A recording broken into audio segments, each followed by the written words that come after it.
Hey, beautiful people. How are we doing? I am Anitra and storyteller, producer, educator, and content creator. He is Dr. Andre Evans. What's good? He's a father, a pastor, author, preacher, teacher, and most importantly, the brother that I never wanted.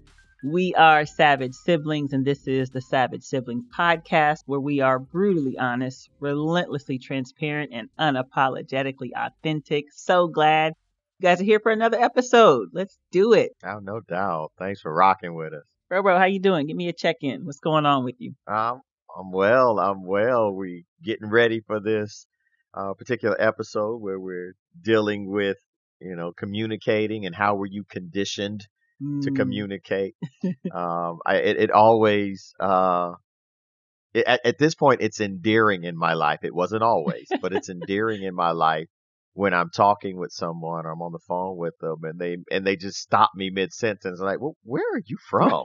And, I was, from the Midwest. I was raised in Kansas. And they said, oh, yeah. And what I'm realizing is in that conversation, I probably have used words that they don't understand. Whether it's y'all, not everybody understands y'all. Y'all. I ended up in a conversation recently about a woman. She was she was asking me about a particular recipe, and that grandma. As a matter of fact, it was grandma's yeast rolls I was talking about. And what I said to her is, make sure you put a pinch of salt in there. Pinch. And she said, a what? Right. I said, a pinch of salt.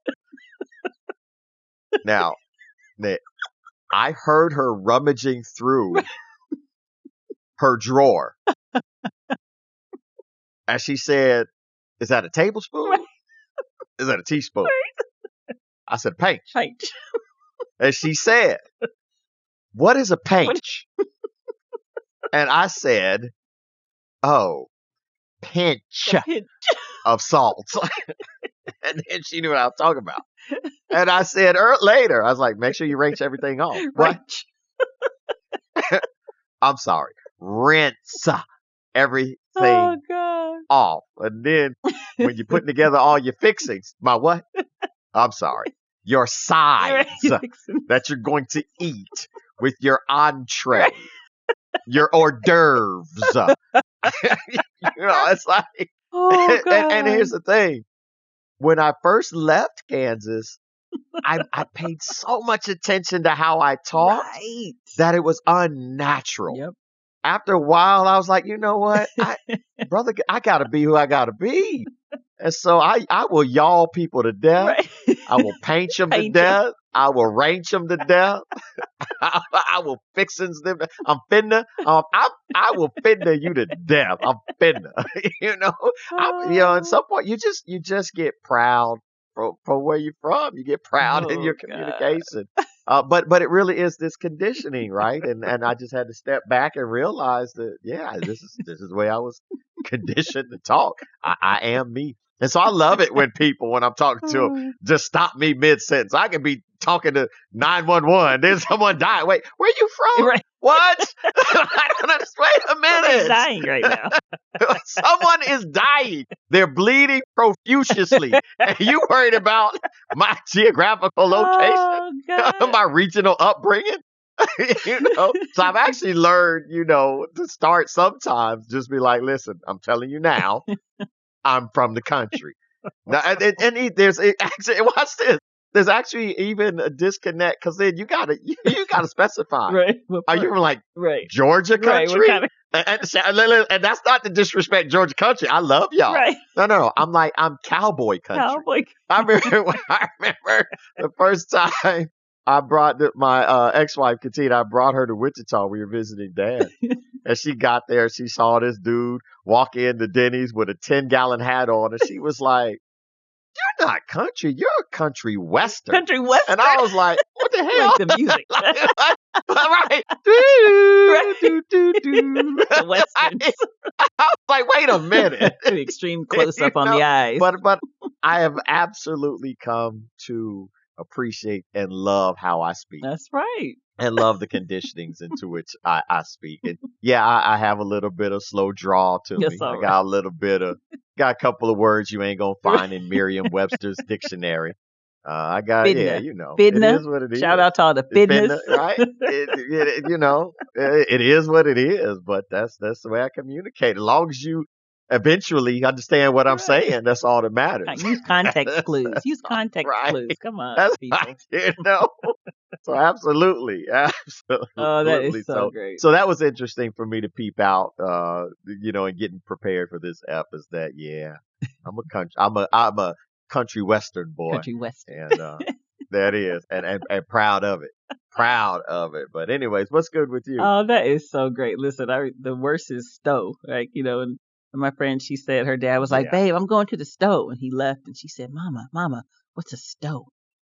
Right. It's your daddy being country. It's the store. She was like, oh. Right. Listen. I know. I'm gonna let you check in a second, but it's so funny the country mannerisms. When I left Wichita to go to Tallahassee, Florida, and attend Florida State, no one was from the Midwest, and I remember me and my frat brothers came over to my place, and we were all eating breakfast. So I made them a country western breakfast. Yes. So I had some Jamaicans in there eating country fried steak, talking about this ain't steak, this chicken. And I had one of them come to me and like point in the pot which I was boiling, which I was fixing my grits in. He was like, "What is this?" I said, "That's grits." He's like, "What is a grit?" I've never had a grits before. What is a grit? So I literally pulled out one grit and I was like, "Here, taste it." It's a grain, a hearty grain. But when he came back after he finished eating, he was like, "I've never had this grit before, but this grit is good. Where do I get grit from?" I'm like, okay, I'm done with this. I'm done. Oh my God. I turned this Jamaican country western. They didn't get steak, but had chicken fried, but had country fried steak. And now introduced them to a grit. So what is this? Oh, that's so good. Oh man. I think as I was preparing, I've been in this space of what I'm calling a season of silence. Like it feels like an 80s R&B album title, right? Season of silence, right?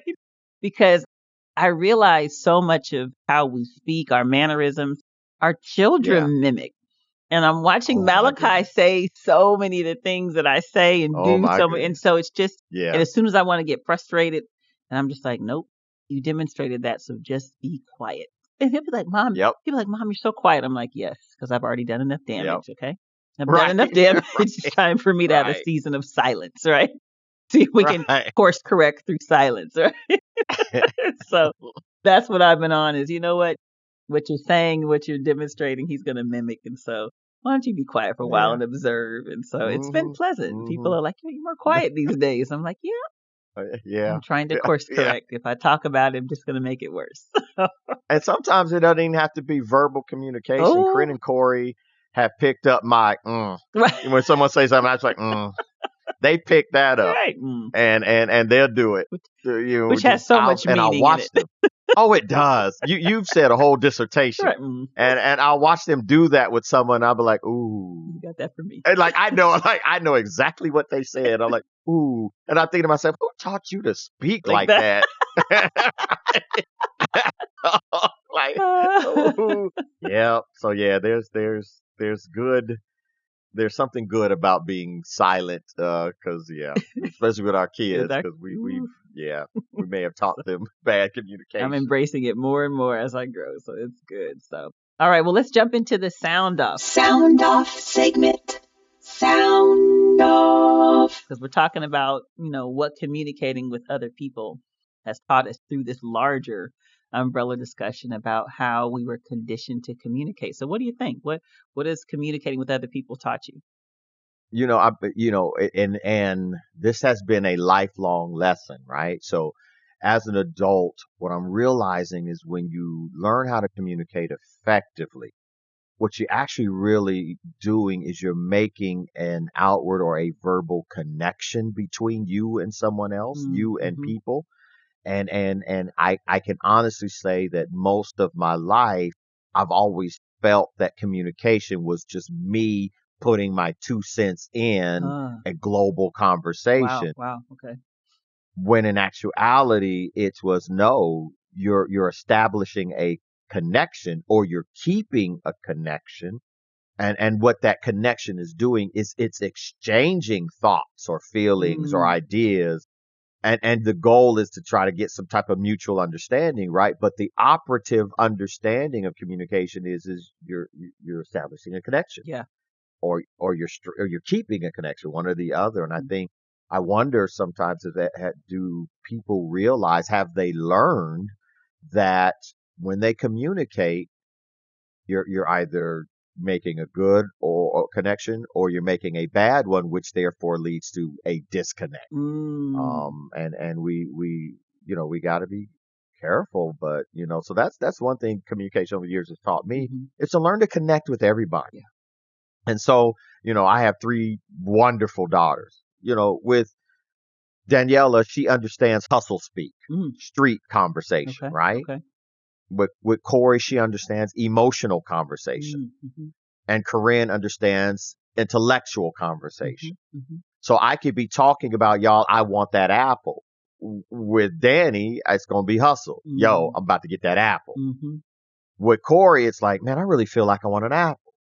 With Corinne, it's like, you know what? I need an apple right now. This might help. I need some fiber right now. Now, I said I need an apple to all 3 of them, just in a way that connects with them. Wow. And they did. So that's, that's what I've learned is that this connection, you're talking to people, you got to understand the person you're talking to. And you got to be able to connect with that person if you want to. Maybe you want to disconnect. So then if you want to disconnect, then you still connecting, meaning you know what to say to get them out your face, right? Get them out of your space.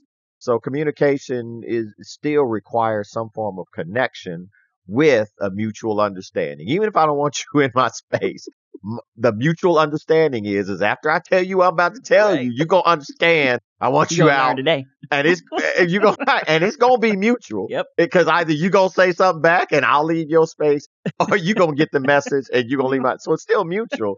But the idea is a connection so that what I communicate is both effective and understood. And that's the key, right? That's the key. To communicate. Otherwise, you get, and this is what we're titling this episode. Otherwise, you get that moment where they're looking at you like, "What you talking about, Willis?" Right? Right. So we hopefully over the years we've all learned something from our communication style and how we communicate. What about you? So I think for the Evans household, when I thought about, okay, what is communicating with others, and I tried to go back, to in the beginning, right, to our household, I realized we were very different, and I would even say maybe divided as communicators in the Evans home. Sure. You and Dad were what some people would call like stuffers, right? Like it's very internal. You didn't have a need to talk a lot. You didn't have a desire to talk a lot. And even when you did, there was always a really, I feel like, appropriate calculation to it, just because you're both very deep thinkers, and something I always respected. But whereas Mom and I, we are gushers. We are external processors. We gush it out. We have to, sometimes work it through verbally, right?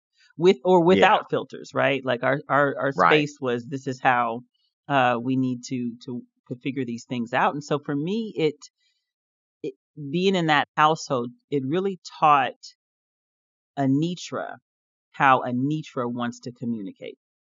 Yeah, absolutely. And so I learned there's certain ways that I like to communicate, but then I also learned how to navigate with my immediate family in terms of respecting and understanding, how they communicate. So if I wanted something from my brother, from Andre, who wasn't a big talker, I knew, okay, before you go to him, you have to be very clear about your questions. You have to stop and process, because he doesn't have the time or the interest. Now, if you come into it saying, hey, I really need to vent. I need to vent up. Then he's like, click. Yes. Okay, got it. So you got 20 minutes. And then he'll sit and he'll listen. Right. And then you get through. He's like, feel better? Great. I got to go. Right. I learned that my dad, who my whole life would tell me, he would say, Nikki, I don't give advice. It was just a fundamental truth for him for whatever reasons. One day we'll get into that. I'll have to ask him, like, why don't you do that? Some people say because the worst advice is giving advice, right? Yes. But his bottom yes. line was always, you can't determine what someone needs to choose for themselves. So anytime I'd come to talk with Dad, he was always going to come from the standpoint of, I'm not going to tell you what to do. I'm going to be here and I'll listen. Maybe I'll point out things, maybe I'll ask a question, but you're going to have to make the decision for yourself. He was very much of every tub has to stand on its own bottom type of person. Right. And then Mom will talk through everything too. And I love my mom and we're really close, but to the extent of she would go down rabbit holes. Like I would want to talk about lunch tomorrow, and then we'd be talking about dinner for Easter next year. And I'd be like, right. Well, did we ever decide? Did we ever decide about lunch tomorrow? Right. But her thing was, she talks, and as it hits her, she flows. But she's great if you need that space of I just need to talk and let it all come out. So really growing up in that household really made me very strategic, where I developed my strategy for communicating, but also became a very effective communicator because I had different people that I had to learn to communicate with. One, because communication is so incredibly ingrained in my identity. It's who I mean, and really you can say that for every human being, really. But it's so important for me to be able to do the creative work that I do, and for who I am, I like to talk and listen. And we'll get into, dealing that. But so I literally developed friendships around picking people, because you can't choose your family, right? Your family you just have. Right. So I started choosing friends who actually like to talk things through, who that was something. Yeah. But I made sure they also had a little bit of my dad, a little bit of my brother, and a little bit of my mom as well. Because there's no point in talking to someone who just talks on forever and there's no resolve, there's no solution, there's no improvement. Right. There's no point in talking to someone who just doesn't want to listen, who's like, I just don't have time, right? Because that doesn't fulfill the need that you have. And there's benefit to getting advice, because sometimes you can't see. Yeah. And so you do need some people that might say, you know what, I'm not telling you what to do, but I am asking you to look at these 3 things when you make your decision.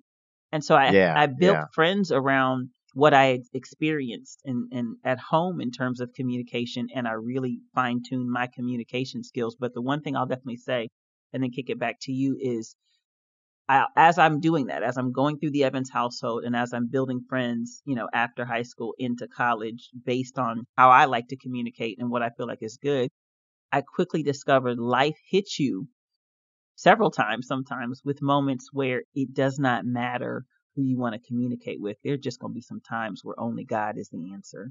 And come on. And to where I had to then learn, you cannot only communicate with the people who have either been placed in your life and or the people that you've selected to be in your life. There are always going to be, and I believe this for every human being, times where you're going to have to just communicate with your higher power, if that's what you believe, or it's going to be a very, I don't want to say isolated because I don't usually like that word, but I don't even alone, but a quiet moment with self that's going to require, and for me, it's not with self, it's with me and God, that's going to require that actually I probably either talk less or talk specific. And I'll definitely share some stories, as we continue this discussion. But definitely growing up in the Evans household and going through college, it taught Anitra how to master communication for me, because it's definitely different for every different person. And it let me be wise about who I choose to talk with and how I communicate with them, because it's important. Yeah, it's so funny you mentioned that. It's so funny how you were describing my communication style, because I know it to be true. Right. and it's just funny hearing it. Right. I know that I say there are times where I won't pick up the phone if a person's calling, because I know they can't keep their conversation to less than literally 5 minutes. Right. Right. So if I know I'm going to be on the phone with this person more than 5 minutes, I will not answer the phone. And I'm looking at the people closest to me. They are people who watch this. Yes. Verbally, they're short, which is what I like. But the form of communication I actually like is nonverbal. So the people who are closest to me are very expressive nonverbally. And we could literally sit in a room for hours just looking at people, and our eyes will cut, we'll smile, and we know exactly what we're saying. Nice. You know exactly what we're saying. We'll do a head nod, and I could do that for hours, awesome. And I know exactly what is being said. That's because cool. That's my strongest area of conversation is the nonverbal. And you got to know just kind of who you are as a communicator. And yeah, those are things that life will teach you. Yeah. Those are things that communicating with people will teach you. Because you're right, man. If you don't have an agenda, don't call me. If you don't, like, you don't call me. Because I'm an introvert. Yeah. So naturally, then I'm not dealing with small talk. Yep. Like that's just not. Small talk don't work for me. And Well, you're right. If you say to me, it's fruit for me, it is fruitless. Yeah. And what's crazy is I'm laughing because I've conditioned people to call me and say, hey, I just need to vent. And therefore they know that I'll relax and I'll just listen and I don't need to talk. Right. I'm just relaxed. So people actually preference. They actually, preface, prepare me. They do like kitchen prep before you cook. Right. Like they prepare me for the meal I'm about to ingest, which is, I don't know if that's sad or if that's just great on my part. Like I'm such a great communicator that you have to announce your agenda before you call me. That way, as soon as I pick up, you can say, I'm serious, because 9 times out of 10, people be like, I know you're busy. Just give me 2 minutes. Right. That's what 9 times out of 10, that's what people say. The 10th person is 100% all the time Daniela, my oldest daughter. I love it. She don't give a damn whether I got time or not. Nope. She don't care at all. And she be like, listen, I know you're busy, but you going to get this conversation. And then she just goes for hours and hours and hours and hours. You're going to catch these syllables. You're going to get all this conversation. And so, I mean, I can't, and listen. I love it. And it'd be, and at the end, if she ever took a quiz, Dad, what I talk about, I'd be like, I just failed me too. Right. I failed. Like, I don't know. Like, every now and then I was like, really? Really? Oh. Well, what you do? And she just goes and goes and goes. And I love her. Love her because she could care less about my time. She could care less. I mean, she could care less. and just talk. So yeah, she's that 10th person. But everyone else in my life, they announce their conversation. They announce it, which like I said, I don't know how I feel about that. Should I feel bad? Or should I just see myself as an excellent communicator? Yeah, that's it. I'm an excellent communicator. That's the Yoda effect. I am an excellent. It is. It absolutely is. And I love it. We don't take it personally at all. We just understand that that's, know. Right. And it's also really great when you have to use it in circumstances. Like some of us who maybe are more, gushers or talkers. There are definitely times when we understand, nope, I gotta pull a little bit of this and really, curtail it. Sure. So, there's a benefit to it. So speaking of communication, we are super glad you guys are rocking with us. We love to share our stories with this podcast. It is absolutely all about perspective. We discuss life's issues. We discuss communication, different vantage points. We absolutely respect the experts, the educated gurus, but we don't profess to be that. We're just a brother and a sister who love to discuss all facets of life with a strong foundation of storytelling. And we do that through the lens of the siblings experience. So thank you for rocking with us. Remember, we are always endeavoring to be brutally honest, relentlessly transparent, and unapologetically authentic. Thank you for joining the Savage Siblings podcast. And so with that, no doubt. Robo, you ready to get savage? Definitely ready to get savage. Absolutely. So we're first kind of looking at, that thought, like, how did you learn, to communicate? How did that learning process really come about? And before we get into that, I realized that people take the communication process for granted, right? And here's what I mean by that. A lot of people need to learn how to communicate. Oh yeah. Because when you take it for granted, what I think happens is you assume that just because you said something or you thought that the intention for what you said went out your mouth, you assume that they understood what you said. And when they don't understand it, your assumption is it's their fault that they didn't understand it. That's good. Right? So I think people take communication process for granted, and it is a process. It's not just you talking. You have to make sure that the way you talk, people are receiving and understanding what your intention is. And if they don't get it, you cannot say, well, that's your fault. No, there's no fault. Let's just start there. Right.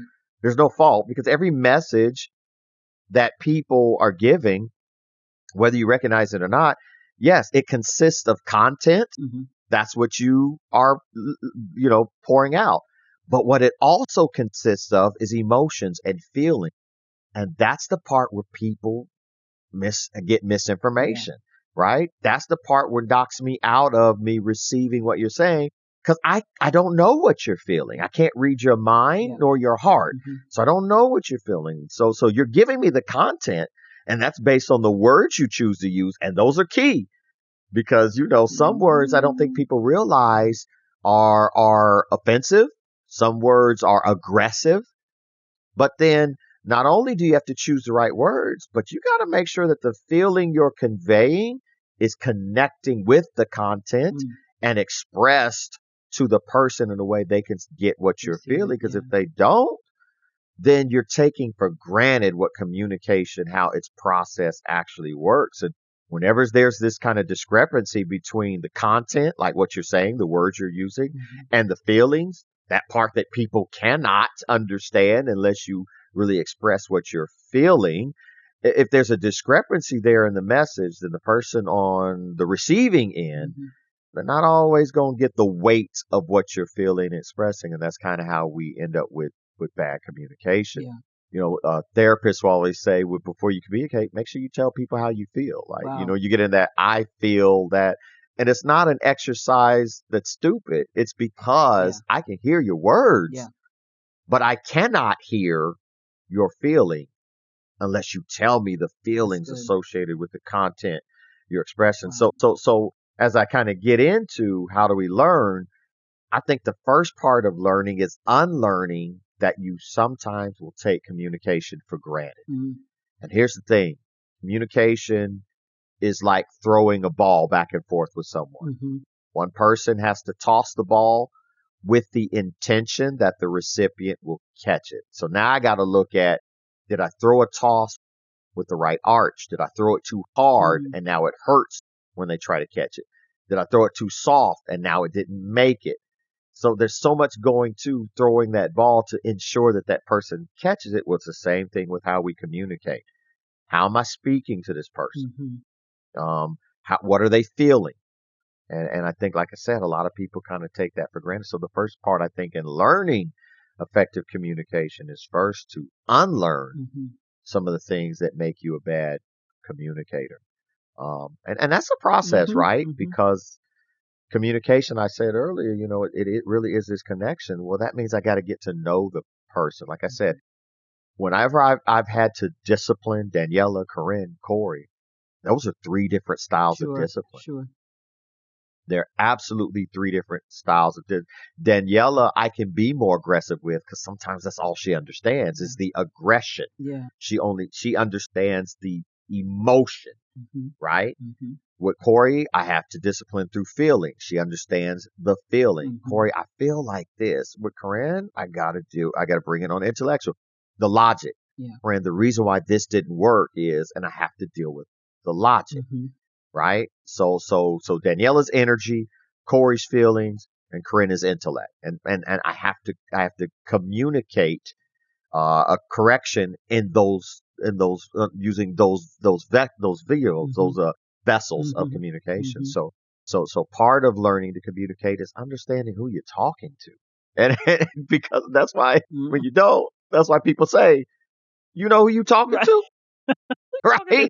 Like that's a valid question. Like that is a valid question, and I think we take that question and see it as aggression or don't even pay attention, but it's a valid question. Like, do you know who you're talking to? Like, I don't speak that way, and therefore I don't receive that way. And so we got to learn who we're talking to, and everyone's an individual. So those are things. I mean, but then there are other things in which let's get into now. Things like environmental conditions. Like what was your upbringing like? What was your culture like? What was your education like? You kind of already talked about it, Dad. he ain't gonna talk a lot. Nope. He's going at all. Not his So way. communication with dad is pretty much straight and to the point. Yeah. It really was. But you're right, mom. She can't help but talk. Yeah. And so with her, you may be going through a whole novel, Right. putting together a whole, script. And I just wanted to tell you I got A on my test. Right. But now I got to tell you, like, question by question, Learn how about I felt about question number 3B, right? I don't understand. Like, or it's that, like, I remember back at Theodore Roosevelt High when I got an A in pre-calc. I don't care. Like, I got an A. That's all I know. That's all I'm trying to tell you is I got an A. So that now that you know I got an A, don't make me sit here and do homework. I got an A. Right. Let me go out and play. I got an A. If I got a D, then you justify to make me sit at this table and do homework. But I'm an A status. Me. Right. Right. I think it's really what happens, and then you laid it out beautifully in terms of miscommunication, is that we have to keep at the forefront of our mind that we establish expectations when we're communicating. That when I communicate, I have an expectation about how you'll receive it, about your potential response. And I sometimes undercut your expectation of the exchange, as you already laid that out too, because I'm thinking primarily about mine. It reminds me of a season in your life, but again, expectations. I took it personally when probably one of the toughest seasons of your life when you were first going through your initial divorce, and there was a time where you knew that you needed to not communicate with most people, anybody, all people, and all people. And at this time you were temporarily living in Ohio, and just going through a really difficult time. And I don't even remember if you actually told me that you weren't going to be talking. I can't remember if you told me or if just mom told me, but it broke my heart because my expectation of communication for my brother was, if you're hurting, we go through it together. I need to be involved in, and because as I already established, I'm a gusher, you're not. So I'm thinking, no, we're going to talk through it. We're going to figure this out. Let's talk about this, all the things I want to list out. And again, this is, me usurping the communication, because rather than saying, no, wait a minute, this is a season, a moment that he's got to process through in his way. And the reaction is that he needs to cut off communication for his sanity, for his safety, for his wherewithal, for his future, for all the above. And I remember being very frustrated to the tune of where I said, okay, well, if he's not going to talk to me, then I'm not going to talk to him. And so then once you had gotten through that and were ready to talk, and I refused to take your calls, we're talking about expectations and the importance of understanding. Otherwise, you create miscommunication. And I remember you leaving me a voicemail after like a couple of times of reaching out saying, Nikki, I know what you're doing. And you don't understand, what was really going on.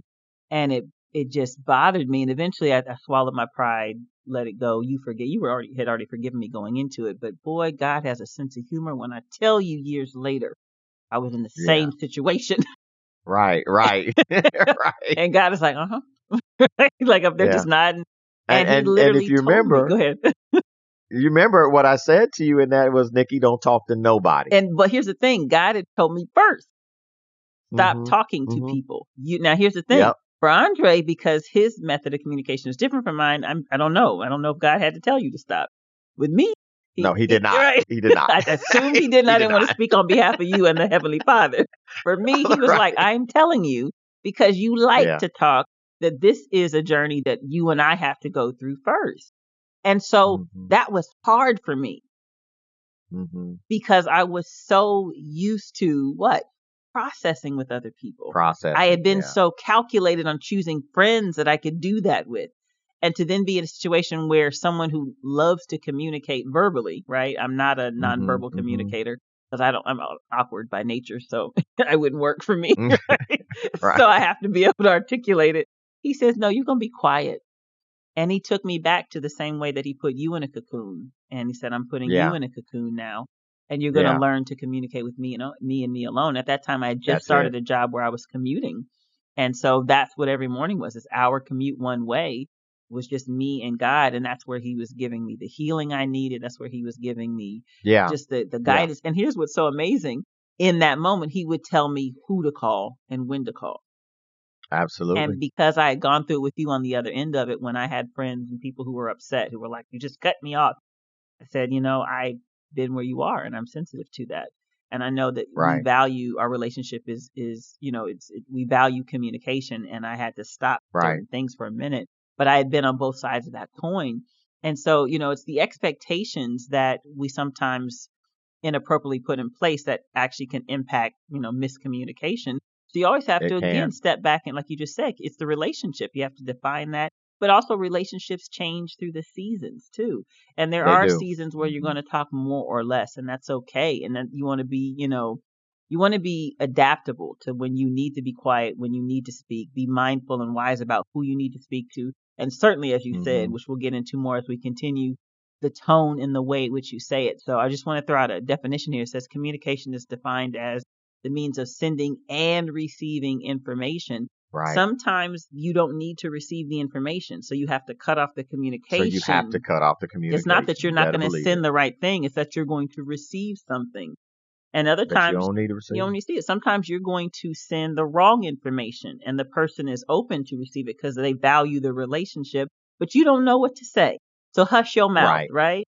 Sometimes you need to hear it, right? And you're not open to receiving it because you're being prideful like I was. You're being difficult. And God is saying there's a communication that needs to happen. Or your friend or your family, whoever. They want to give you important, valuable information, but your pride is blocking you from receiving it. And so it's again, what expectations do you have? And if you understand that definition, the other one is communication is a continuous, ongoing process that is an essential part of our human experience. Number one, that means as a human being, everyone has to be involved in communication. There's layers to it. Number two, it's ongoing and continuous, which for me means I'm always developing a way to be a better communicator. So as soon as you feel like you've mastered it, then you're missing it. There are always ways and strategies that we can, learn to be better. So I think we want to unpack a little bit more about these environmental conditions. You mentioned upbringing. Let me tell y'all. Yeah. Andre and I learned every curse word in the book from our father. I love our father. Yes. I mean, but we learned, I didn't need to go to public school to get it. No. I didn't need to go find some magazines. We had Skinamax and Showtime, and we still knew it before we got to there. God bless Dad. We love you. But I had a potty mouth from elementary on because I learned curse words from my dad. Curse words used in humor. Curse words used in anger, curse words used as throwaways, as fillers, like all of the above. I don't know. Did you curse a lot too, bro?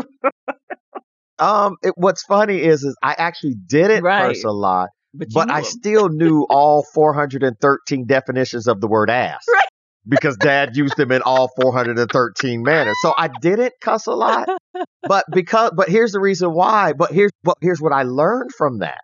What I learned from that, and I want to piggyback off of kind of what you said when we're talking about the environmental conditions, is yes, it's continuous. But it's also expanding communication because you can change an environment with one word. Like I've seen where my youngest Corey will have an attitude, and it just changes the environment when she communicates her attitude. So she's had an attitude with me. Corinne will walk in and just feel it in the air and be like, nope, turn around and walk out. She can just feel the because she knows what's coming next. Corey, you don't change your attitude, I'm going to change it for you. Right? And Corinne is like, I'm not trying to be in that conversation. This is where she's like, that's A, B. I'm going to see my way out. You know what I mean? Like that's Corinne. Like, but that's, you can walk into a room and feel the communication, right? So it is. So Dad said all these cuss words, but I knew not to say them because of the impact they'll have on the environment, and the environment will speak back to you. People can walk in and not know what you said, but feel your communication, and they'll just jump right in whatever the mood is. Yeah. So you're right. Sending and receiving. If I know I don't want to receive something, or I'm too vulnerable to receive something. I'm too sensitive to receive something. Then, like you said, cut it off. I ain't been communicate at all. And it can be harmful. Not harmful. Yeah, people will call, you cut me off. But I also believe that in your communication, even when you're cutting people off, you teach people how to treat you. Absolutely. You teach people how to communicate to you. Yeah. So if I cut you off when you always talking about this, I'm teaching you, stop talking about that. Right. Like that ain't what we talking about. You're structuring it. We talking about something different. And you got to be okay with that. So yeah, that's also part of the upbringing. And then culture, right? Ooh. Absolutely. There are some things my culture can say that other cultures cannot say, better not say. It's a whole thing. It's just a whole thing, right? You remember? But go ahead. Go ahead. No, go ahead. So you remember growing up in Kansas? This was an experience for both of us. People would always say, "You talk white." Speaking of culture. Yeah. And I remember thinking, "No, what does that exactly? What does that mean?" Right. And eventually, they're saying you talk proper. I'm like, but doesn't everybody talk? And then you start learning about ebonics and all these other things. And it's so tricky because then you start actively thinking about how you communicate based on this label, how you speak. You're like, okay. Right. So then when I get around certain groups, I'm like, okay, let me act more cool. Let me try to drop some syllables because of the fear of they're going to say I'm talking white. And then going back to that cursing, you get in other environments and people are like, you have no vocabulary and you have a master's degree. What is it? Right. Because you've been practicing. Really, this is really bilingual when you think about it, right? You start developing different languages to exist in different cultural spaces. It definitely is a mark of, in my humble opinion, of intelligent people who have to learn how to navigate those worlds, right? Yes. But it's unfortunate that culture has that space. I know when I first moved to Florida, talking about just how culture teaches us to communicate, I went into a restaurant and we were ordering, me and some of my classmates were ordering some food. And it came to my turn. I ordered what I wanted, and I said, "You know what? I think I'm gonna get a pop as well. Let me get a pop." And I said, "You know, I'll get a Sprite." And the guy said, "I'm sorry, what did you say?" And I said, "A pop." And I was pointing at the Sprite, right? And he says, "Michael Jackson is pop, honey. You want a soda?" Right. I was like, "Wait a minute." Just happened here. Listen, that by far was my greatest menu dilemma moving from Kansas to Florida. Like, well, what kind of pop y'all got? And everyone just kind of looking like, well, what are you talking about? Right. Are we ice cream pops? Like, what are we talking about? Like, I don't understand. What kind of pop you got? What is that? What kind of cola you got? Coca-Cola, right. Pepsi. Like, what do you got? He said, Michael Jackson is pop. I said, well, good Lord. Well, right? Yeah. But speaking of like Florida, college, right, teaches us how to communicate. Yeah. This is a shout out to all single sisters out there, especially when you're first jumping into those college years. And, when it comes to the dating, like you would master the art of asking the same question like 7 times to a guy you were thinking about dating because you needed to know that he was communicating truth to you. Are you married? Okay, does someone else think that they're married to you? Right. Right. Do you have children? Right. Does someone else believe that you're their father? Right. Right. Do you have a home? Right. Does someone miss you there? Right. You learn as a college student when you're broke to call the gas company, say, will $12.37 keep the gas on? Just for a day? What will $20 get me? Right. When you say the paper is due Friday, do you mean before Saturday? Yeah. Do you mean business day Friday? College teaches you how to master communication because you have to navigate all the different people and spaces that you learn. And so I think all of that really impacts the way that we navigate and learn to condition ourselves to communicate. And it's all good, right? Like it's all good. Yeah, absolutely. Absolutely. So when you're thinking about kind of how you're using your words versus thinking about it before you open your mouth, Dad used to always say to us, you got 2 ears and 1 mouth. Oof. So listen twice as much, right? Yes. And talk less, right? And so why is that good practice? Like why, when we're communicating, why is it good to listen? Like I literally have to tell some people, I need you to time yourself listening. Okay.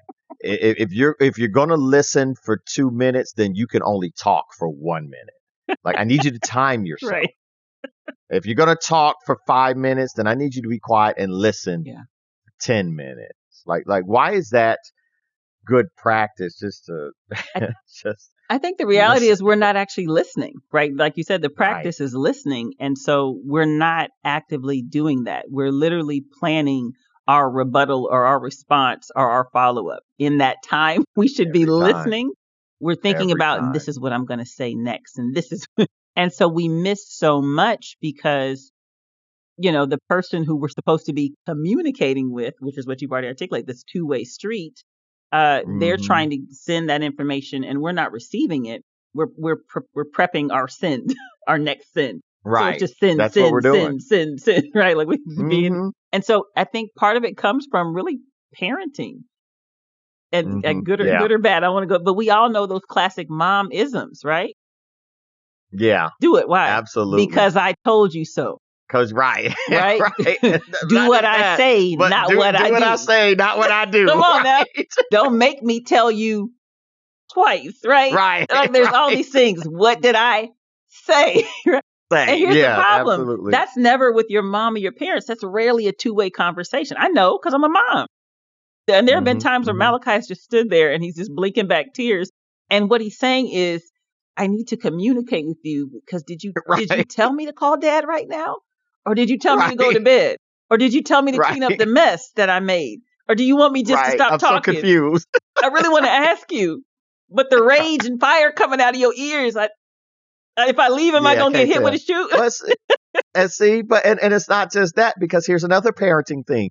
There was a time in our household, you may have been 4, which makes me probably around 8. You and I were running. Both of us hit the dining room table and fell to the ground. Both of us. Mom and dad come in there. They pick you up and say, "Oh, did that table hurt you? Talk about it." What they say to me? But you let it happen to your sister. Walk it off. Well, that too. But get up. Walk it off. So what they taught me is don't talk about what you feel. Ooh, that's good. Don't talk about what's going on the inside. Yeah. Get up and walk it off. So it become more of a physical communicator that you're all right. When on the inside, I'm like, why y'all picking her up? Why she get to talk about the table? But I got to look at this table like he did me wrong and then can't say nothing about it. Like they were ready to get rid of the table for your injury. But they were ready to get rid of me for my injury. Like I don't understand. Go. Same table, same bloodline. But for some reason, this old raggedy wooden table had less value than you, but more value than me. Absolutely. Like we got to eat off that. You up here busting your head against. Go get your Legos. I mean, I don't understand. I think too. But that's also what we teach. We teach what to communicate about and what not to communicate about. Right. That's exactly what I was just about to say. And I think when where parenting is concerned, but it's also a broader umbrella, is you're considering the person when you're saying, does this individual need to use their words or does this individual need to think before they open their mouth? Like what has already been their method of communication? And, mom and dad always have the running joke for you and I guess at one point starting out, dad would drop you off to school and then mom would drop me off to school and something. I think I shifted to another school or something shifted. So they had to swap the carpool. And so mom said dad would say when he took you to school, you were just uncharacteristically quiet. You just didn't talk. Like that was just who you are. And you would kind of just be in this space, like zoning out in your, deep thinker. And I guess he told mom, one day he said, I'm just going to sit here outside the school and just see how long it takes Andre to realize he could get out of the car. Because he was just curious. He was curious because you were deep in your thoughts. And he said after like a couple of minutes, he just said, Andre, you got to go into school. And you were like, oh, okay. And you got up and you left, right? And so that was his thing is he was like, he just is in his space. We don't have to talk. We drive to school. It's nothing. I got to remind him, hey, move forward with your day. Well, when they had to swap, apparently, Nikki the Gusher, he comes home that night. He says to mom, does she ever shut up? Right. I mean, those are literally his words. Does she ever? And Mom was like, nope. And he was almost, I think, mad at her because she didn't warn him. Like, you should have warned me because maybe we should have renegotiated this carpool assignment, right? And so I think for some of us, we have to say, is it my tendency to immediately speak before I think? And if so, I'm a good candidate to tap into that listening more, right? Right. Whereas someone who it's not your tendency to speak, but you have the power to speak something in this moment that really is important because you're a deep thinker, because you probably have a perspective all the other talkers have talked over, right? Right. Then maybe you do need to use your words. Maybe you do need to be the one that says, hey, I know we've been talking quite a bit, but what hasn't been brought up because y'all were too busy talking is this particular perspective that I've become aware of. And so I think it's so important to find out not only who you are in that equation of use your words versus think before you speak, but know who you are based on the environment because it changes. I'm very talkative with my family and the people I'm comfortable with. In circles and spaces where I don't know people, I am quiet as all get out. Because I'm an observer. I want to sit back and observe and think before I speak. And so you got to figure out, is this a space where I'm more quiet and I need to open up my mouth and use my words because I have a perspective that they're missing? Or no, you always blab on, Nikki. You always blab on, Anitra. Be quiet and listen for a minute, right? So, you know, there's this knowing yourself allows you to kind of really understand your strengths and your weaknesses when it comes to communicating. I am not a talker. I live in my head. When I do speak, it's just for information, right? It's a quick information and direction. I don't want to have a long conversation. So with me, what happens that kind of it's a different perspective. But with me, if you're going to get me to talk a lot, it's in an environment where I'm with like-minded people. Because what I'm not finna do is debate with you about something that's been in my head for a week. I'm just sharing it with you now. And I ain't finna debate with you about. So if we're like-minded, I will talk. But if I'm in a room where I know someone could have a different mindset than me, I'm gonna be quiet. And I'm just, and then if someone asks, well, Andre, what you think? I'm going to make sure it's known that these are my thoughts. I'm not sitting there. I'm not finna debate you with this. These are my thoughts.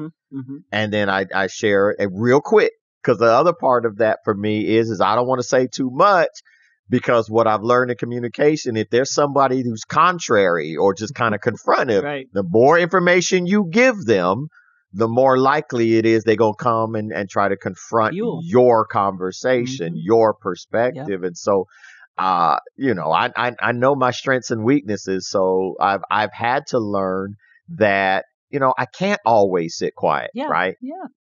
This beautiful woman in my life right now is, Andre, you need to share.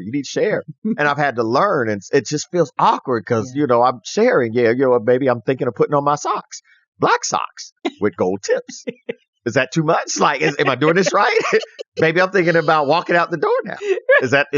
Am I sharing now? Am I sharing? Am I good? That's kind of where we are because she is a sharer. Like, I mean, she just shares and she has opinions and just goes. And I'm so indifferent. Like, I'm happy with her sharing all the time. And all of her opinions, I'm so good with that because that means I don't have to say anything. But then she'll stop and be like, it's uncomfortable because I feel like I'm the only one sharing. And that is true, right? Such a good example. So we have to be cognizant of the fact that communication is both ways. It's a connection. And if one person is the only one talking, that's not a connection. So I've got to be able to match the communication. So sometimes communicating, you got to get outside of your comfort zone at the appropriate time. Right. But get outside of your comfort zone. Don't just, don't just be oversharing with folk everywhere. Only those who, those who can take responsibility for whatever it is you might say. Ooh, that's good. Because part of communication is trust. If I don't think you can take responsibility for whatever I'm about to say, then I'm probably not going to communicate with you. And if you want me to communicate more with you, you got to show me that I can trust you with whatever may come out of my mouth. My boys know they can trust me. Like my boys could tell me, yo, I killed somebody last night. And I'll be like, all right, cool. Did you wipe the fingerprints? Right. Did you do it right? Moving the body? What we doing?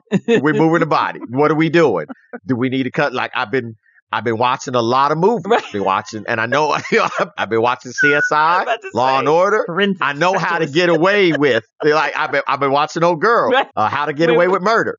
I've been watching her. Like listen, I got you, and they know they could do that because they can trust me to take responsibility for whatever it is they're going to communicate. Good. Me and my best friend Jackson. Shout out to my boy Jackson. We'll get on the phone and tears will ensue. Yeah. Now, will we do that with anyone else? Probably not. Why? We can't trust those tears of communication with just anybody. Good. Vulnerability. Ooh. That's part of communication, right? Good. Yeah. Is being, and that's what that's what this woman in my life tells me. You got to be vulnerable, Andre. You gotta share. So I just be, baby, I'm going to walk out the door, putting the key in the lock. I'm locking the door. I'm walking down the first stair. Tell her about the weather. Walking down the second stair. There's a cloud set like Miss Piggy above me right now. I'm walking. Oh, there's a dog that's barking. You're building trust. You're building trust. Am I sharing? Enough? I mean, that speaks to how we measure the impact of our words. Like, it takes a wise person to understand my words have impact, not just on me, my life, but also on the others when I'm speaking. So when you talk about trust, when you talk about, I'm not going to say this unless I know that the other person can handle and can be responsible for the words that I'm going to speak, then there's wisdom to understanding that power. One of the funniest stories you told me when this is back when you were still married to Katina, and you would come home from work. And let me say this. I think it applies to every relationship, marriage or boyfriend, girlfriend, whatever. But I think it leans a little bit heavier to men. But I'll let you guys comment back. But you came into the house and you immediately could discern that Katina was frustrated and was angry in the kitchen. And I remember when you were telling me the story, your first thing was pause, right? Right. Because you had to assess, who is she mad at? Who is she angry with? This is why I think it leans a little bit more to men, because women, we typically know all the stuff we've done. And we're also not going to give you anything. We ain't giving you an ounce. Right. Like, you're going to have to try that out, right? And we have a backup plan on our backup plan on our backup plan in case you do. Whereas men know that if I open my mouth right now, I'm likely going to reveal something that maybe she didn't know about. So I'm just going to assess the situation. And you said you would be like, sweetheart, how was your day? Right. And then she wouldn't give you anything. Like, oh, I'm just so frustrated. Let's keep going. Right? And finally she would say, well, one of the kids, and then everything shifted for you. Let me go get it. What you do to your mama. Just quick, lean in, right? Now you're gushing, right? Now you're gushing. It's just all coming out because you're like, and it ain't me. It reminds me of like that classic Hulk and Black Widow. He's like, hey, big guy. Getting real. Like, I don't know how this gonna play out, right? But I know my words have impact in this situation. So I got to be mindful, right? And so that's what I mean is like the wisdom of saying the words that you speak in key moments can be so impactful. Yeah. And so knowing that your tone matters. And, like I say, I'm a reformed gusher. That's what life has taught me. I'm becoming much more like my dad and being much more selective now and not being the person that overshares and volunteers too much information too quickly. And I mean, I think what you learn in terms of how we measure the impact is you start to think about your words on the scale of effectiveness and efficiency. Absolutely. Right? Absolutely. Both are good, but you don't need to necessarily use the strategy of communication the same times, right? If I need to, like, say, for instance, this happens with me as a producer, I'm naturally an over communicator because I know that there are 20 steps to the execution of this film. But that doesn't mean that everybody in the production needs to know all 20 steps. And it used to get me in trouble with many of the actors I work with. I would want to email them all 20 steps. And it would be like overload, like literally. And I can't mention any names here, but some of the people I've worked with, they would literally email me back and say, this is a lot. And that was all the email would say. And it was just like 10. And that was their word for don't send me anymore because I got to process all that you just gave me. Right. Anitra, all that you just gave me. A producer extraordinaire who I love. Right. Who has just inundated my inbox in one fell swoop Yeah. with a Yeah. dissertation for a shoot that we got to do next week, right? But here's my Right. mind. Is it efficient? Yeah. Well, I should say it's more Mm. effective. I'm giving them the information that they need, but maybe Yeah. they just needed the first 3 steps. Maybe they Right. just need 1 step today, 2 more in a couple Right. of days. And Right. so Right. much, and I'm so sorry if you guys hear these wonderful kids in the background yelling. But so much about learning how we measure, the impact of our words on others means you have to actively consider what's You effective, do. what's efficient, and where do I need to And minimize and grow. you do, because you got to be able to check the context, and you got to be able to check your emotional level, because people, you got to be very aware of what people are going to hang on to Yeah. with what you're saying. I remember recently where I was talking about a moment at work where I was like, yeah, it got so frustrating. And so I said, yeah. And what I did, I ended up talking with Elizabeth for a while, and she helped me deal with the frustration. And then I was able to get back to it. Well, what did this beautiful woman here? She immediately went, who's Elizabeth? See? Like, went right past my frustration. All the other stuff. Who's Elizabeth? Like, who's Have you talked Elizabeth? about her before? So it's one of those things. Like, check your context. What so is good. not necessary to say, right? Because not all of it's necessary. Some of it is ineffective, or Yeah. what is it? Counterproductive. Yeah. You missed the whole point because you decided to add this one little detail that has nothing to do with actually what you're talking about. And then, like I said before, check your own emotional level, because I think I love my daughters. I always got to go to them. Mhm. Daniela is the one where I've learned to not listen to the dramatic emotional level of what she's talking about. Yeah. Just listen to the content Mhm. of what she's talking about, just the content, Mhm. not necessarily the dramatic emotion. Mhm. Because for her, yes, her whole world has crumbled. For you, it's you just stubbed your toe. Right. But I get it. Right, but I get it. But I get It's it, your right? toe. So you always check your, want to check your emotional level, because that also has impact. And then kind of pay attention to how you're packaging the overall message, right? How am I putting all this together? Because you go down a rabbit hole real quick. Oh, God. And now you've lost the value of the gift of communication, and you really cheapened it. You diluted it. You made it too hard for people to figure out, well, what was the point of all this? Yeah. And granted, yeah, there are some people where you're just talking, just having a great time, and you can do that. But when we're talking about communication, meaning I'm making this connection, Mhm. and I need to come to a mutual understanding with this person. Yeah, what's how you packaging this together? Is this let's keep the main subject the main subject, and then we can easily kind of work through it. And and there are other times where you have to have the courage Mhm. to speak, right? Mhm. And I think there are times where we miss the impact because courage wouldn't let us use the word that we really need to use. Ooh, that's good. That's good. And so that's part of the packaging, Mhm. Mhm. right? I may say to someone, oh, no, I'm good, because they hurt me, Right. but I'm not good. Right. Ooh, that's good.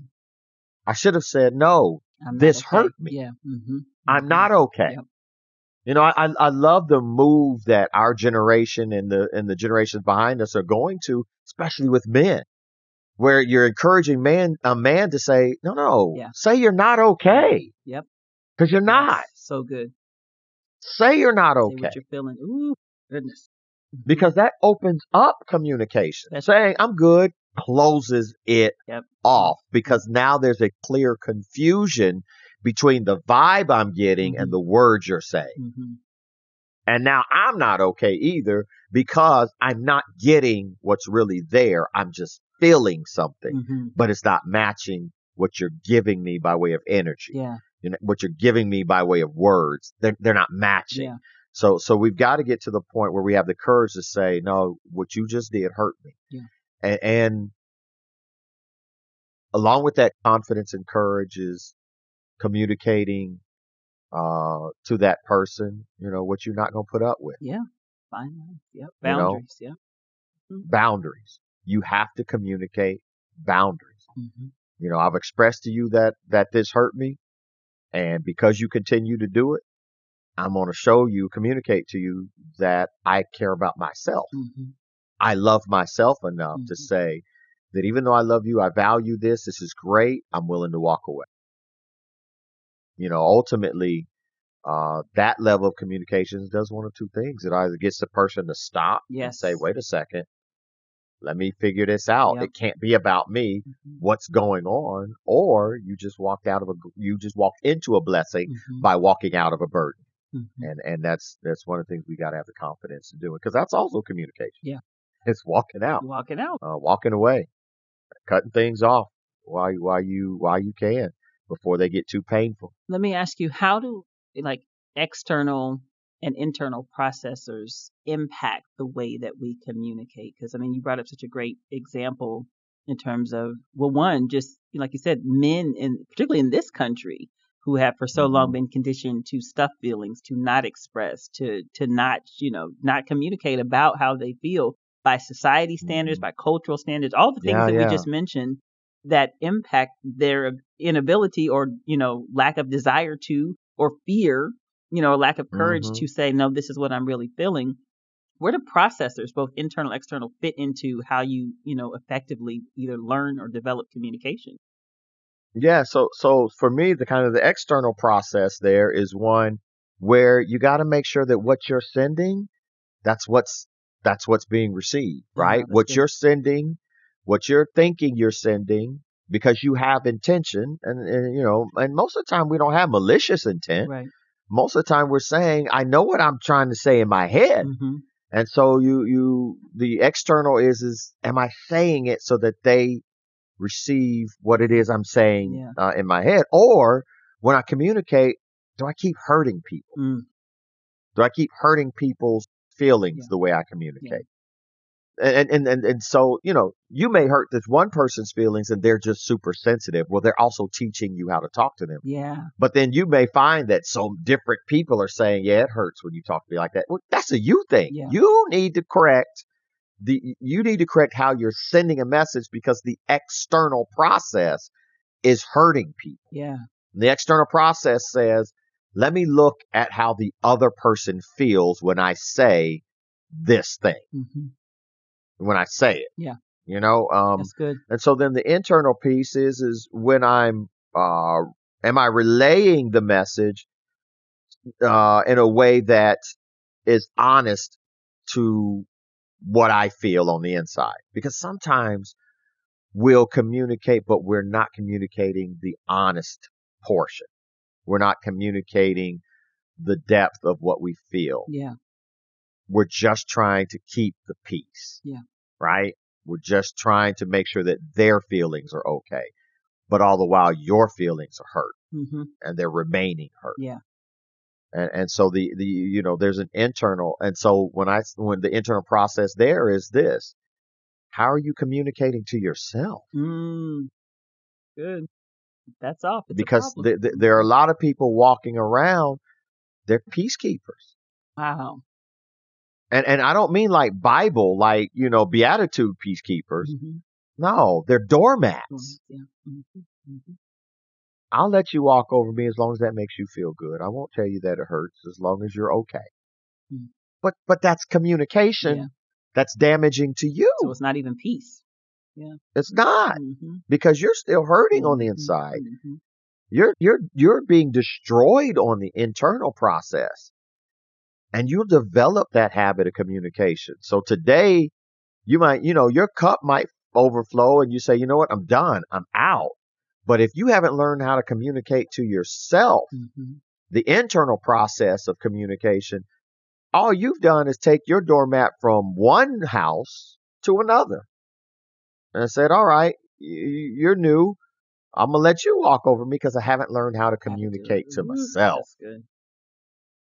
And all of that's that external and internal process that we've got to learn. Not just am I sending it so that you're receiving what it is I'm feeling, because I think we forget that all forms of communication include feelings. All forms. Because the process of communication is one that I think it, and Mhm. as soon as I think it, I'm automatically going to have a feeling. Yeah. And once I have a feeling, the action is communication. We forget you got a feeling with everything you say. Oof. You have an absolute, and so the internal process says, let me deal with the feeling. The external process, let me put together the right words, not the words you think are right, Right. the right words that the other person can understand internally what you're processing, and they are not offended. They're not sent off. They don't feel like they got to defend themselves. They Right. don't feel like they've got to justify anything, but instead they're able to say, oh, that's what you were feeling? Let's talk. It makes me think of two scenarios. It's so important what you're saying. I don't know if you had this experience with our mom growing up too, but it's impacted the way I parent Malachi.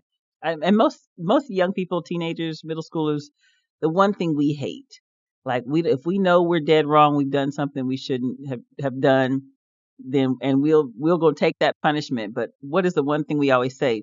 Please don't do it in front of my friends. And Right. yeah, I can tell you can beat me 20 ways to Sunday. Just wait until we get Right, home. right, And right. our mom, I had gone over to, where there was a Wendy's right across the way from where we grew up. Hmm. We both spent time there. And I had a friend whose mom was a manager and she was my best friend. And I would go over there because we would get all this free food. We could do homework together. It was fun. And our parents were working. And one time I was over there, and here's the thing, bro, mom knew where I was. She knew where I Yeah, was, but, and this is where I take full responsibility. I was supposed to come home at a certain time and I didn't. I was eating fries, doing whatever, having a Frosty, who knows, right? right. And so she comes over there and lays into me in front of Yeah, everybody. yeah, yeah, Everybody. yeah, And yeah, then we do that sad shuffle out to the car and go home. And then when she's trying to talk to me, I had just put up, a yeah, fortress of a wall because I was yeah. just like, I don't care what you saying. I'm deflected. Boom, boom, boom. Right, right, right, And right. here's the thing, like you just so beautifully laid out is at the core, I scared her. She was afraid because she said, where is Nikki? I'm assuming she's over there, but she also knows to come home. And she didn't, which means in her Right. mind, something has happened. And this is before Yeah, cell phones, pagers. We didn't have none of that. This is, you had right, pigeons, okay? So right, it's like right.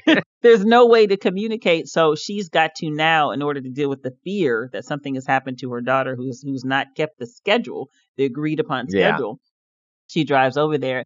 And it's been something that to this day I still am very mindful of with Malachi. I will absolutely lean in to him and say, can I speak with you for a minute? right, Right right, over right. here. I'll smile. And it's more effective because he knows that smile is Yeah, not a good smile. that's not a smile. And he's like, That's he'd not a much rather stay with his smile. friends. At this point, he's like, well, let me Right. let's go talk, right? Because I want to be able to cut to really what the core problem or issue or Mhm. the thing that we need to Mhm. communicate about is. And if I don't look at the strategy of how I Mhm. communicate, I literally will cut off my goal. I'll Yeah. just destroy it before I get there because it doesn't matter. I'll be talking, ranting about whatever he did or didn't do, but he is still back on you literally embarrassed me in front of all of my friends. You've set up a whole Yes. nother layer of issues that I'm going to have to contend Yeah. with every time I come to school. Oh, that's Malachi's Every mean time. mama. Oh, that's Malachi mama. She don't play. Yeah. I'm going to tell your Yeah. mama. Like now you're putting in all these other things when you just need to Yeah. discipline me about this one particular thing. The flip side of that in terms of, external and internal processors, and again, being mindful of the environment and how you communicate is when I was married, I'll never forget the many evenings. I would come home and the house was clean, dishes Mhm. washed, food was Yeah. made. Malachi was somehow Yeah. miraculously bathed in his bed reading a book. Yeah. And usually, my husband at the time was singing an off-tune love song as I walk in the door, right? Uh-huh. And I'm going, what? But I understand he's setting the stage for, grown man gifts, right? Now, here's the Right. Grown thing. man gifts. Here's the thing. He understood that the way I need to communicate this to, my wife who is commuting, who is working hard, Uh-huh. who is Uh-huh. dealing with who knows what. If I let her come into this space and all I'm Yeah. thinking about is my end game, I Right. ruin it, right? So I have You to ruin it. Yep. communicate and I have to set it up in a way that helps her know I am thinking about you, and there's something I want to share with you. And so then that puts me in a mindset, whether they're coming in moody, exhausted, frustrated, the dishes. He's actively finding ways to think about, how can I communicate with her in a way that this is what I want? And it doesn't make her feel like I'm adding to her list. I'm adding to her air quotes, and I use that like obligations. And that's so important, is that you know, communication really is not just two-way, but it's organic and evolving and well-rounded. There's so many layers to it. And, you know, for those who are married, you guys know that you have to have that communication when it comes to intimacy, when it comes to future, when it comes to planning. You got to find another one that works for you guys. In that case, that worked for us. Yeah. And I like the way that in that scenario, and I think if you think about the process, and that's why I said I think people take communication for granted. Right. The process of effective communication is making sure you both diffuse any possible negative outcomes. Yes. But also then set up for an agreeable or mutual, you know, goal, right? And so it doesn't feel like, you know, because sometimes when you don't do those things, communication feels like a chore. Yes, it. We got to talk again. Yep. Like, you know what I mean? Like, why do we got to talk? But if I can communicate in a way that diffuses it and realize I'm not trying to set up a barrier or a wall, and I don't want you to put up one, but I'm trying to connect with you. Yeah. And it doesn't matter what the connection is. Right. It's just a connect with you. So when I look at communication that way, I'm more apt to diffuse and take away all of the potential destroying factors. Yeah. And set up all of the possibilities to ensure that we both are going into something that is mutually acceptable, mutually what we want. And that's both external, internal in the process. Absolutely. Love it. Yeah. So I think we're going to jump into the transformational perspective. Yeah, let's jump into that. And so if what we're saying now is, you know, think of the other person and kind of tear down those walls. What about the counterpoint situations where, as a parent, sometimes as just someone of authority, you say, I said what I said, right? You know, I said what I said. You're not diffusing anything. Instead, what I feel like you're doing at that point is you're doubling down on your words. Yep. And you say, I'm taking this stance and I ain't coming off this stance. And then at that point, I don't know, to me, you don't even care the impact that you might be having. You just want your way. And are there times with that when that's appropriate? When you just, I said what I said. I think, that's such a great one. I think you have to take it on a case by case basis. I would say that if the I said what I said has a spirit or a mindset of pride behind it. And I think we witnessed that with a lot of the BLM, the Black Lives Matter, you know, not the organization, but everyone's different perspectives and reactions to it. Got to a space that they were very one-sided, very prideful, very much, if you're going to listen to my perspective, what I think about this, and it didn't matter what side. We're talking about communication. Right? To where it wasn't about communication. It was about hear and be manipulated by what I'm saying. And so even, you know, to this day, you know, I'll get emails from people at my job that talk about their agreement or disagreement with BLM, and they'll reach out to me because I'm an African-American woman. And I can quickly discern from usually the first couple of sentences that they speak or that they write, whether or not I'm going to give my energy to it. You know, if they come in with a space that says this is a two-way communication, and I said this, but I don't understand this, right? Then it's open, and it's not them saying I said what I said. Them saying I said what I said, but maybe I was ignorant of it, or maybe I didn't understand it. But you can always tell when people start to immediately repeat themselves and push it again and say the same thing. In this instance, we had a woman that emailed us like 4 times in a week because she didn't agree with this particular department aligning itself with the BLM movement.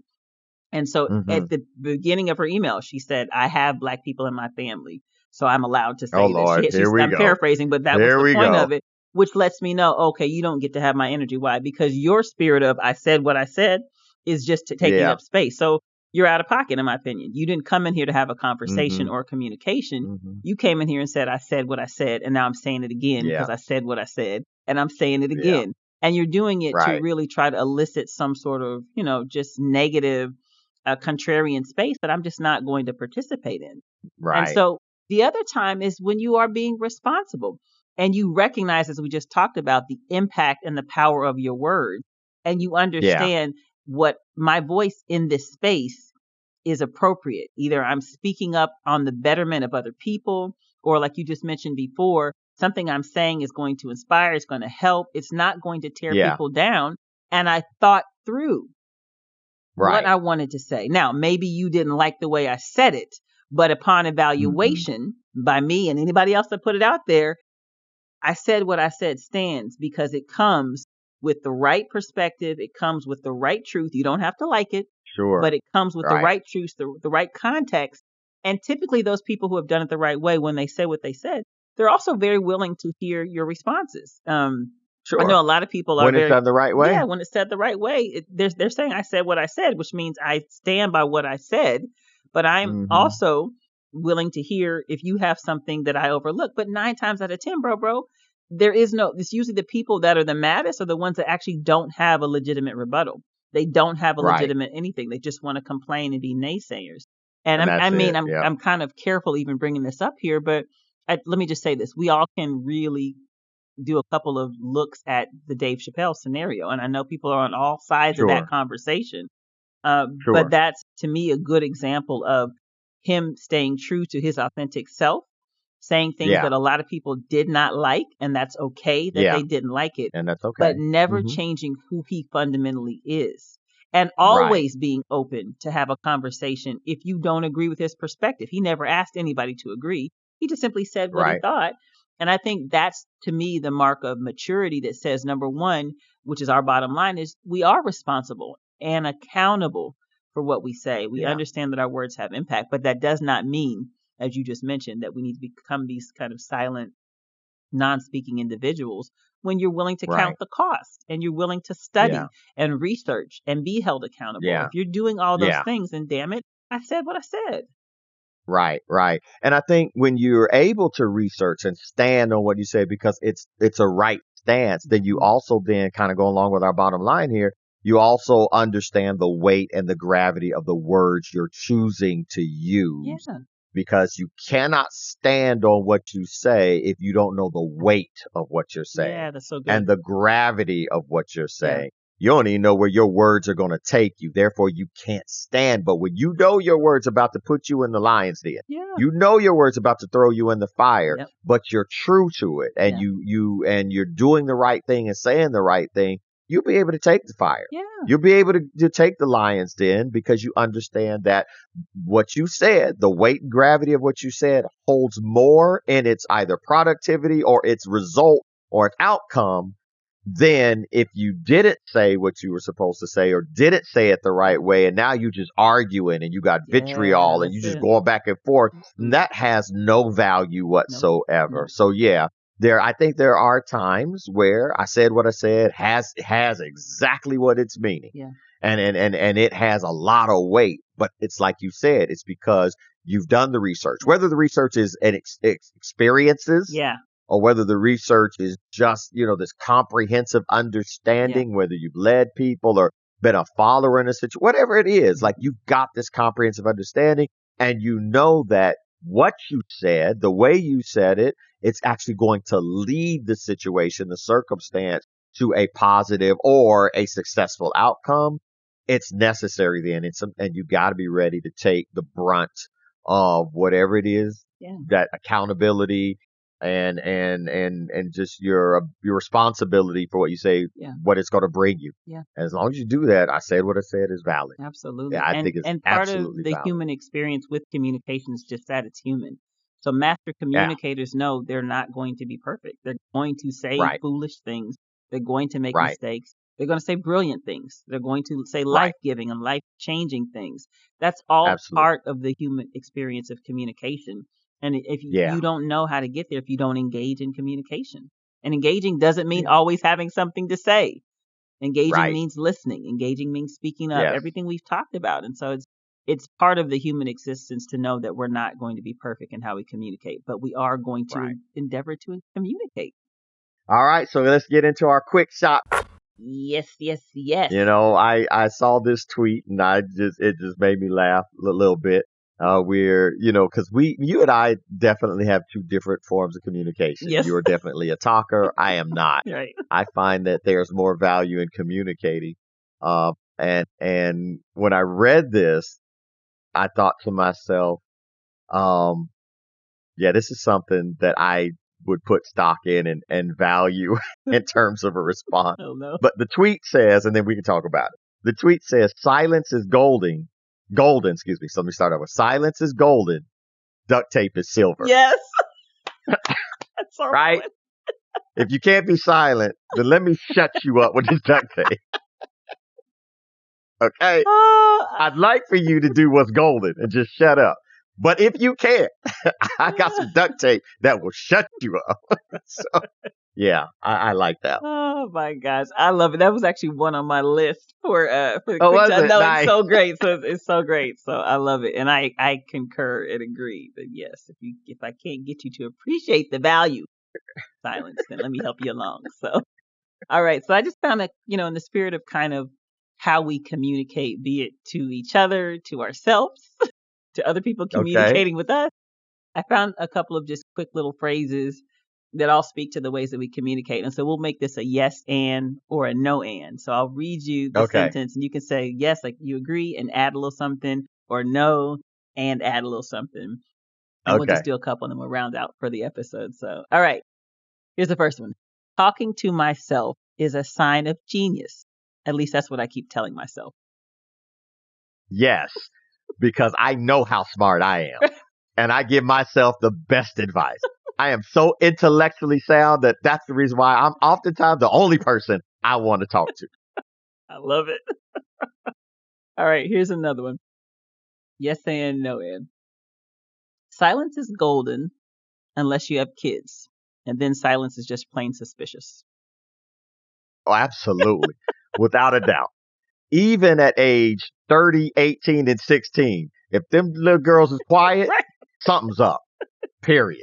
Absolutely. I don't trust nary one of them three. I love it. All right. Yes and or no and. I'm sorry for the mean, awful, accurate things that I said about you.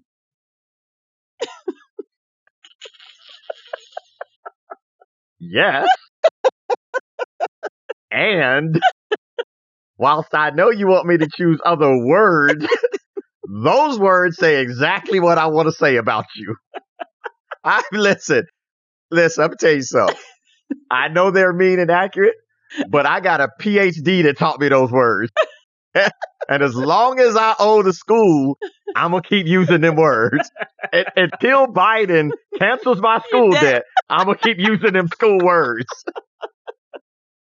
Oh, gosh. All right. Let's do a few more. This one's a momism, right? So things that moms typically say. Momism. Okay. Here we go. I don't know is not an answer. No. Right? No. But you've heard it. Sometimes, sometimes I don't know is self-preservation. Right. Fact of the matter is I don't want to lie to you, mama. Right. So I'm going to say I don't know. Right. Because if I tell you the truth, I'm getting hurt. So I ain't finna tell you the truth, but I'm not going to lie. So I'm going to say, I don't really know. Oh, gosh. Listen, I feel like it is an answer because I really don't know. Where's Andre? I don't know. He didn't tell me. He didn't tell me. No. He's the older brother. He did not tell me where he was going.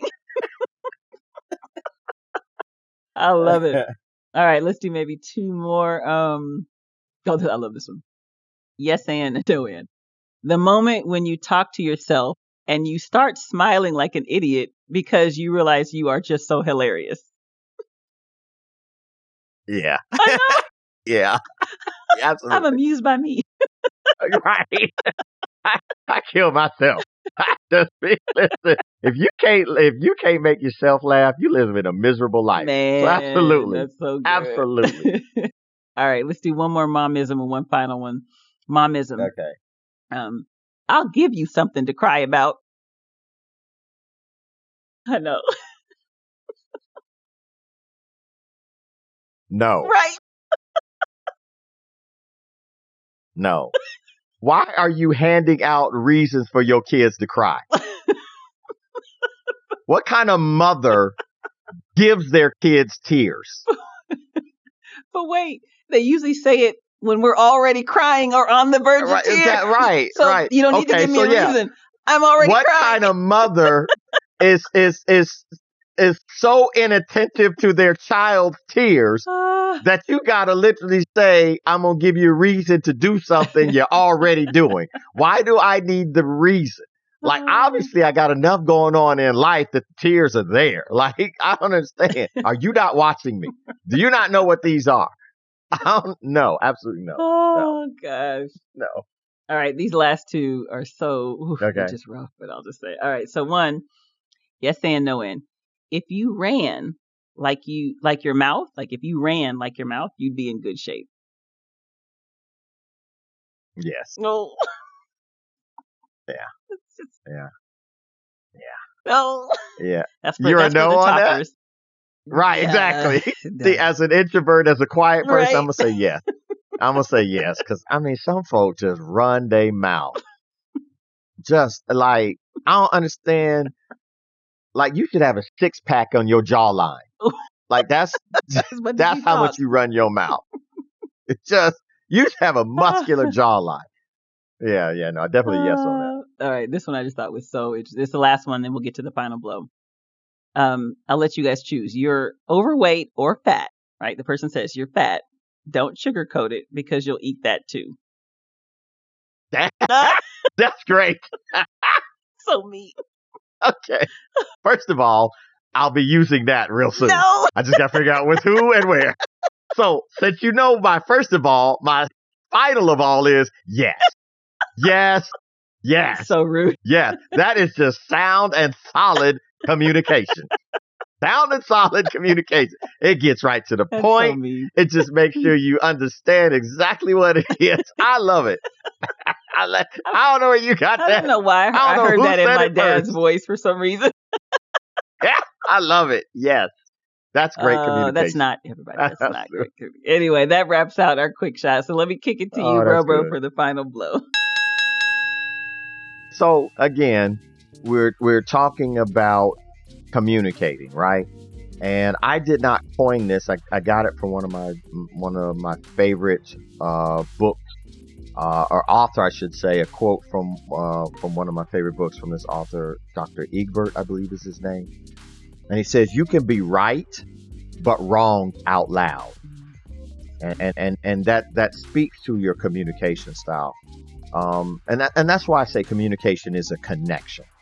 Because you could be saying 2 + 2 is 4. But if you're saying it with aggression and condemnation, does the sum total of what you're saying even really matter to me? It doesn't. At this point, then, all I hear is what's offending me through the tone of your voice or offending me through the words you chose to use. You could be right all day long, but without respectful communication, communicating in love, without sharing with me, diffusing all of the possible ways in which I might put up my guard or my wall. If you don't do all of that, and I know it's a balancing act, you got to know me to know what will offend me. You got to know me to know how to say things and what words to use. But that's part of communication. You could be right, but if you don't string together the way I need to hear it, you're wrong out loud, period. And then in a time where, we've got so much going on in life that communication has to be effective in order to kind of construct a better life. You just gotta really pay attention to how you're communicating with people, because the way you communicate is either going to make a great connection or it's going to cause a disconnection. And what we want are great connections when we communicate with people, because that builds a successful or a great environment, which in turn builds a great life. Communication is at the core of that. So always try to choose wisely what to express, not just what you want to say, but the feelings backing what you want to say. It's that level of communication that we all have to have Don't allow someone to don't assume that someone knows your intention or what you're saying. You got to make sure through communicating effectively so that we can have the best connection in our communication. So that's my bottom line for this episode. I love it. All right. Well, we thank you guys so much for joining us as always. Here, Savage Sibling Podcast, where we are brutally honest, relentlessly transparent, and unapologetically authentic. Please leave us your comments, your thoughts on all platforms. Perhaps you want to share the way your family communicates, some interesting nonverbal strategies for communication, or you just have an additional perspective about the entire discussion. We want to hear about it. Shout out to Ronnie Maxwell Music, our music producer and music supervisor. Dwayne McClendon, post-production supervisor and sound editor. Huge thank you to our parents, Jean and Dolores Evans. We're so grateful to you both. Absolutely. And remember, as we're signing off, don't go through life alone. We'll see you guys next time. All right, y'all.